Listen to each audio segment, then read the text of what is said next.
ouça a voz da palavra. Deus tem nos abençoado muito com a sua palavra, que é importante. A palavra de Deus é Deus conosco. Ela traz a fé ao coração. Você não vai conseguir fé de outra maneira. Você pode orar, jejuar, fazer campanha, subir no monte, subir na lua, pedir Deus me dê fé, Ele não vai te dar. Por quê? Porque Ele deu o caminho para você ter fé. A fé vem por ouvir e ouvir pela palavra. Então pare para ouvir a voz da palavra. No nosso meio, irmão, é um universo de pessoas. Tem gente que está no nosso meio, tem um filho no álcool, outro está nas drogas, outro está na prostituição, numa vida promíscua, devassa, quer dizer, sem freio moral. Tem gente que está enfrentando uma doença na família grave, não é? Um histórico de câncer. Tem gente que está enfrentando um problema de incompatibilidade muito grande. Qualquer coisinha a pessoa se irrita. Um dia um amigo falou: pastor, qualquer coisa que eu falo, ela se irrita, qualquer coisa que eu falo, casal que se ama, hein? Entenda? Estavam nesse clima. Tem muita coisa assim. E quantas pessoas estão enfrentando, entenda bem, aquela briga por causa de ideologias na família, de pensamentos. Mas tudo isso cai por terra quando nós usamos o nome de Jesus. Quando olhamos para a palavra de Deus, a palavra de Deus ela traz união, ela traz o quê? Libertação, ela traz realmente o que a pessoa precisa, a vida eterna, que é a própria vida de Deus. Nós estamos aqui em Colossenses, capítulo 1, carta de Paulo aos Colossenses, Novo Testamento, capítulo 1, versículo 12. Novo Testamento, você tem Mateus, Marcos, Lucas, João, Atos, Romanos, Coríntios, Gálatas, Efésios, Filipenses, Colossenses. 1:12. Dando graças ao Pai que nos fez idôneos. O que é isso? Dignos de participar da herança dos santos na luz. Ele nos fez dignos de participar da herança. Por quê? Toda pessoa que recebe Jesus Cristo como Senhor e Salvador, veja comigo, João 1:12, ele vai colocar ali, veja comigo. Mas a todos quantos o receberam, deu-lhes o poder de serem feitos filhos de Deus, aos que creem no seu nome, todos. Então a pessoa recebe Jesus Cristo como Senhor e Salvador, ela se torna filha de Deus, se torna filho de Deus. Porque todos nós somos filhos de Deus, não falamos isso geralmente? A Bíblia está dizendo que não, a todos que recebem a Jesus Cristo como Senhor e Salvador, esses então se tornam filhos de Deus. Se você se torna filho, você se torna então participante da herança. Olha o que Paulo fala no assunto, Romanos, capítulo 8, versículo 17. Romanos, capítulo 8, versículo 17. Se nós somos filhos, somos logo o quê? Herdeiros também, herdeiros de Deus e co-herdeiros de Cristo. Se é certo que com ele padecemos, para que também com ele sejam glorificados. Então, se nós aceitamos a Jesus e nos tornamos filhos de Deus, nós tornamos herdeiros. Mas às vezes o herdeiro, ele não tem ciência do que ele tem. Ele não tem ciência do que é dele, do que pertence a ele verdadeiramente. Verdade. Tem gente que às vezes é herdeira de uma pessoa até rica e não sabe. Né? Não sabe que é filho, não sabe que é filha, e se descobre. Mas não vou entrar nesse assunto não. Fica aqui na Bíblia Sagrada. Veja o caso de um homem chamado Enéas. Atos dos Apóstolos, capítulo 9. Antes de Romanos, é fácil, está um do lado do outro aí. Romanos, aí vem Atos, antes de Romanos. 10:32. Diz assim: e aconteceu que, passando Pedro por toda a parte, veio também aos santos que habitavam em Lida. E achou ali certo homem chamado Enéas, jazendo numa cama havia 8 anos, o qual era paralítico. Então vamos entender. Ele passou os santos. Quem são santos? São separados. Não tire santo como nada místico, entenda bem, como pessoas super especiais, que é um número bem limitado. Não. Santo quer dizer separado. A pessoa que aceitou Jesus, ela é separada. Ela está no mundo, ela lidar com as pessoas, se relaciona com todas as pessoas, ela se dá com todas as pessoas, mas ela é separada para Deus, para dar bons frutos. Então esse é o santo. Ele passou lá, encontrou Enéas, um homem que era santo, mas que estava há 8 anos enfermo. Nada demais, não é, pastor Jair? Verdade. Mas aí o Pedro ministra para ele uma bênção. Qual a bênção? E disse-lhe Pedro: Enéas, Jesus Cristo te dá saúde. O que ele quer dizer? Enéas, Isso faz parte da herança. Você tem direito a isso aqui. Você tem direito a ter saúde. Eu contei que, às vezes, a pessoa entra numa empresa e ela tem, entenda bem, a empresa tem convênio médico. Ela recebe uma carteira, guarda, nem liga, nem vê direito o que é. Ou não entregam para ela, ou ela não pede. E um dia ela fica doente, não é? Ela está enferma, ela sente umas dores, coisas. Ela vai no hospital público, o médico diz, olha, tem que marcar um exame para você, tal. Ela vai marcar na rede pública, só tem daqui a 3 meses. Um exemplo. Infelizmente acontece mesmo, né? Estou falando mal de nada, não, só porque é o sistema aí fora. 3 meses. Aí um dia ele conversando com um amigo, disse, rapaz, eu tenho sentido umas dores, eu fui ao médico lá perto de cá, até faltei um dia, e ele passou uns exames para eu fazer. Aí eu fui lá, né, e ele falou que pelo SUS só tem daqui a 3 meses. Rapaz, por que você não foi no convênio? Convênio? A empresa tem convênio, você não é registrado? Claro. Você tem direito aqui, você faz parte. Você não ganhou uma carteira? Ganhei, mas eu deixei lá, nem vi o que era. Aquela carteira é do convênio. Você não só pode ir ao médico, você já tem aqui, já não precisa nem voltar ao médico. Você pode ir no laboratório que tem convênio, que faz parte do convênio, e faz os exames. Mas ele não sabe. Talvez nós não sabemos, nós temos que descobrir. Aqui está, entenda bem, o que é direito nosso. Ele está dizendo, Enéas, Jesus Cristo te dá saúde. E diz assim, levanta-te e faz a tua cama. E logo se levantou. Quer dizer, assumiu, tomou posse. E viram-no todos que habitavam em Lida e Sarona, os quais se converteram ao Senhor. Aqui que está o grande X. O quê? O diabo não quer que a igreja descubra a sua posição em Cristo. Por que o diabo não quer? Porque ele sabe que o milagre traz conversão. Imagine, o Enéas devia ser um homem público, um homem conhecido, que toda uma região se converteu por causa, entenda bem, dessa cura. Quer dizer, toda uma pessoa... E o diabo quer tirar isso da igreja. Eu tenho falado aqui de um livro chamado Impacto, do Dr. T.L. Osborne. E esse livro chamado Impacto, ele fala sobre isso. Que a pessoa, entenda bem, o diabo, quando não consegue destruir uma pessoa, uma igreja, uma comunidade, ele tenta parar. Como é que ele tenta parar? Tirando, entenda bem, o entendimento. E hoje é o que acontece. O movimento chamado evangélico no Brasil, entenda bem, esse movimento chamado evangélico no Brasil teve um crescimento extraordinário nos anos 60, 70, principalmente 70, 80, quando os pastores começaram a mostrar a cura divina. Começar a libertação, expulsando demônios, mostrando o poder de Deus, mostrando a autoridade do nome de Jesus, usando o poder do nome de Jesus. A igreja evangélica já tem no Brasil há muitos anos. Nos anos, vamos dizer, no século XVI, os presbiterianos chegaram aqui, ou você acha, entenda bem, movimentos franceses no Rio de Janeiro, tudo isso. Mas o que eu quero passar para você, quando a igreja de Cristo começou a fazer o que Jesus começou a praticar a palavra de Deus, a igreja cresceu. O diabo não quer que isso aconteça. Então não quer que a igreja descubra. Nós temos que descobrir, é direito nosso. Se nós aceitamos Jesus, nos tornamos filhos de Deus. Como filhos de Deus, isso é importante, como filhos de Deus, nós temos direito não só, entenda bem, falando de salvação, vida eterna, cura divina, mas tudo que está aqui no Testamento, tudo que está registrado no chamado Novo Testamento, é direito nosso. Então, nós precisamos, entenda bem, de adentrar nas Escrituras para descobrir o que é nosso. Veja esse caso aqui, Mateus capítulo 8. Mateus capítulo 8, versículo 5. Mateus capítulo 8, versículo 5. Diz, e entrando Jesus em Cafarnaum, chegou junto dele um centurião, rogando-lhe, dizendo, Senhor, o meu criado jaz em casa paralítico e violentamente atormentado. Primeiro entendendo o que é um centurião, é um capitão romano, um capitão de 100 soldados. Esse então vai publicamente pedir favor do Senhor Jesus.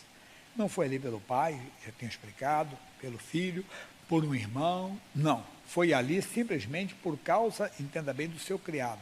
É o que a Bíblia diz, tem amigo que é mais chegado que irmão.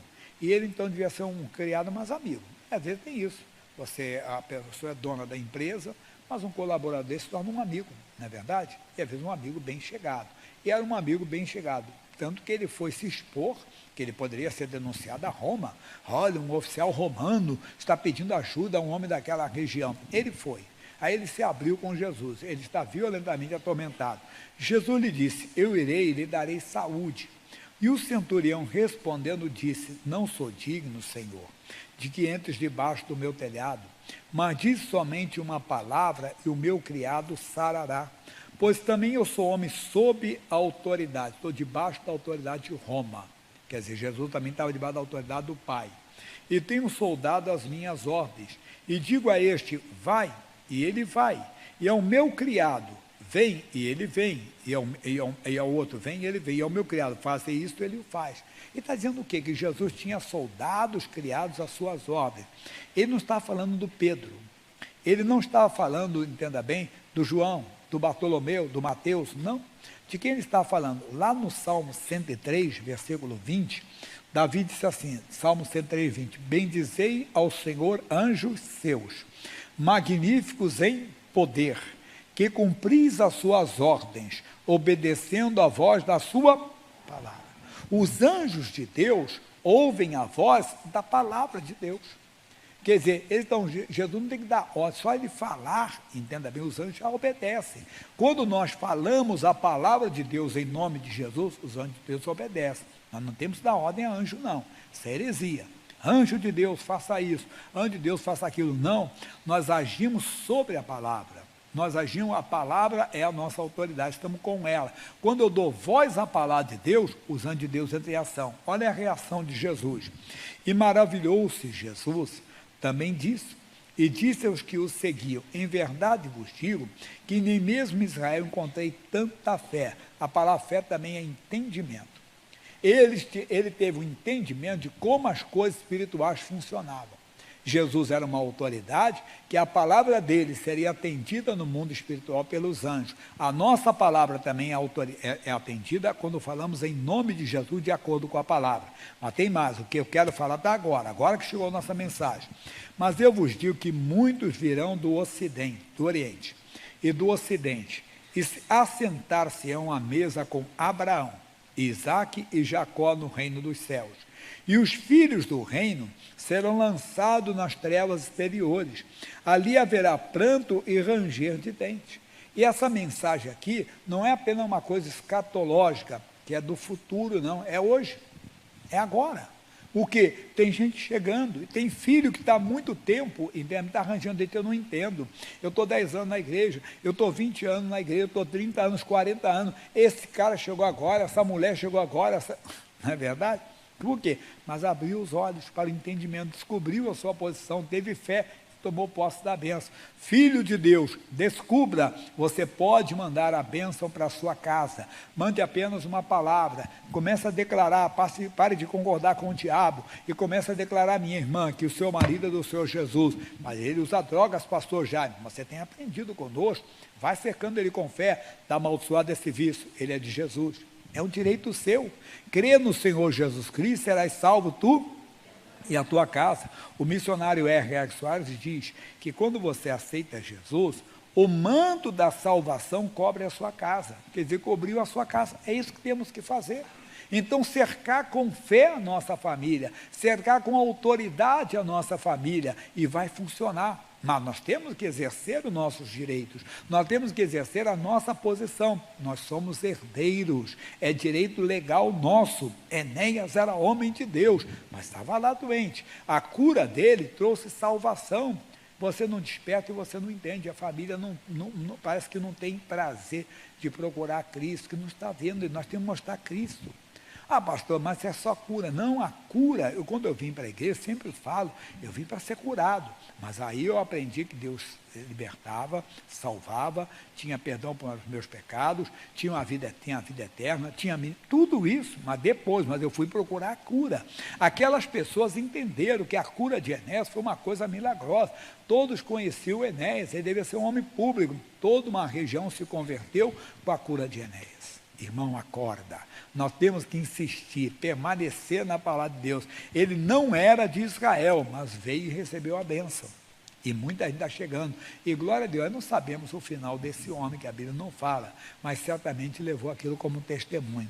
Se não aceitou Jesus, perdeu, só recebeu aquela bênção. Mas tem muito mais, tinha muito mais para ele. Nós temos que verificar isso. Veja agora comigo, ainda nesse livro aqui, capítulo 15, versículo 21. E partindo Jesus dali, foi para as partes de Tiro e de Sidom. E eis que uma mulher cananeia, que saíra daquelas cercanias, clamou dizendo: Senhor, filho de Davi, tem misericórdia de mim, que minha filha está miseravelmente endemoniada. Ela era mulher cananeia, ela não era de Israel. Ela não era de Israel. Era uma mulher cananeia, uma mulher que, entenda bem, era fora da comunidade de Israel. Mas ela falou: filho de Davi.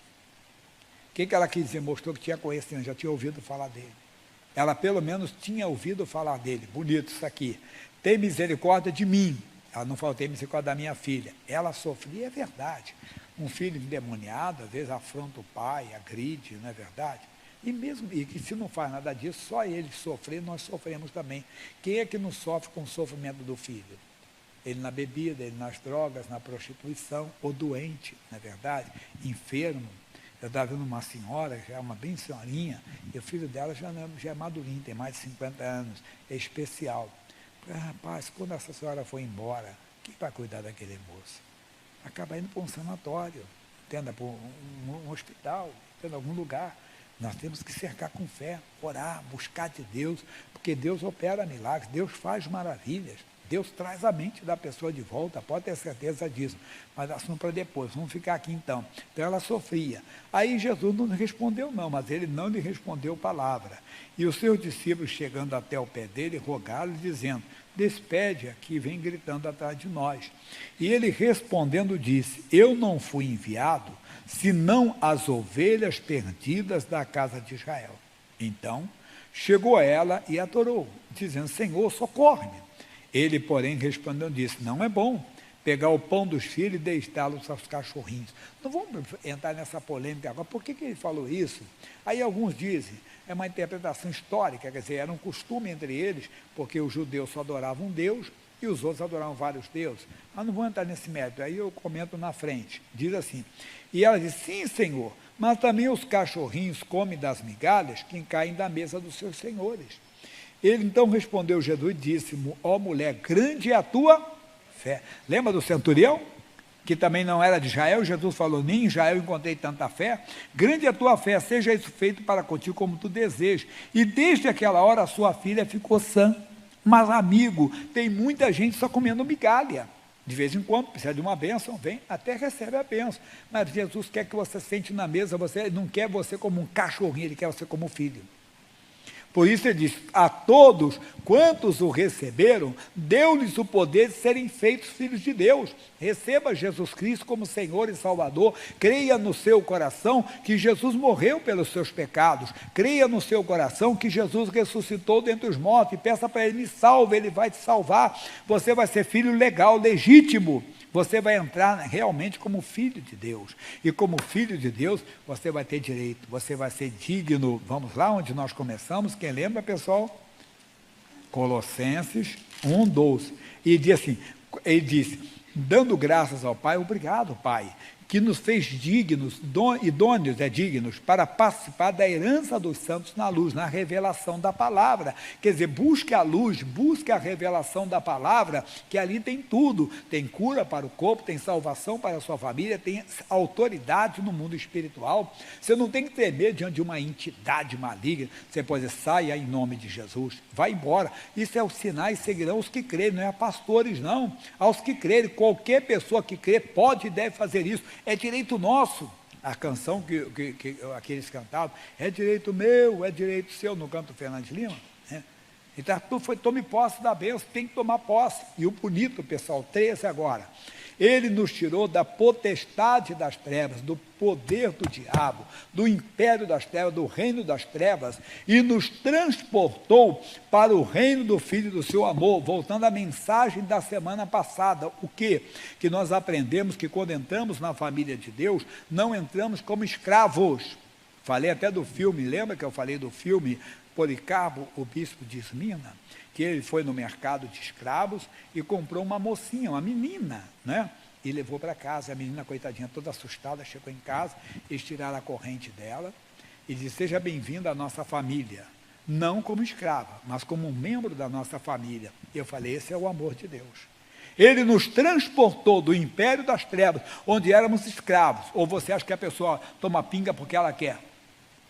A pessoa usa drogas porque ela quer, ela se prostitui porque ela quer. Eu falei de manhã, veja as pessoas, se você perguntar aos obreiros que evangelizam, o pessoal do evangelismo, todos os dias estão na praça fazendo trabalhos e tudo, cada caso, pessoal, eu contei que eu mesmo, tem um homem que é advogado, disse: me dá o número da OAB do senhor.